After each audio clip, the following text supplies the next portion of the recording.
World hypertension day આજે એટલે કે 17 મેના દિવસે ઉજવાય છે અને એની થીમ છે measure your blood pressure accurately control it live longer. આધુનિક જીવનશૈલીના કારણે આજે સ્ટ્રેસ ખૂબ જ વધવા લાગ્યો છે અને તેના દર્દીઓ પણ દિવસે ને દિવસે વધી રહ્યા છે અને હવે યુવાનો અને વિદ્યાર્થીઓ પણ આ ભરડામાં આવી ગયા છે, જે ખરેખર ચિંતાનો વિષય છે. એના લક્ષણો જોઈએ તો સામાન્યમાં સ્ટ્રેસમાં હોય ત્યારે પાછળના ભાગે માથું દુખે, બેચેની અનુભવાય, થાક લાગે, આંખો ઉપર ભાર લાગે. આ બધા સ્ટેજ 1ના લક્ષણો છે. જ્યારે આનાથી વધે ત્યારે સ્ટેજ 2ની અંદર વોમિટિંગ થાય, પગમાં સોજો આવે, આવા ભારે હાઇપરટેન્શનના લક્ષણ છે.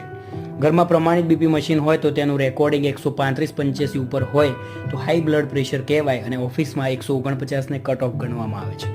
હાઇપરટેન્શન માટે સ્ટ્રેસ તો છે જ, પણ એના ઉપરાંત જીવનશૈલી, ભોજનમાં મીઠાનું વધુ પ્રમાણ, ફાસ્ટ ફૂડ, કસરતનો અભાવ, અનિયમિત જીવનશૈલી, આ બધા જ પરિબળો ભાગ ભજવે છે.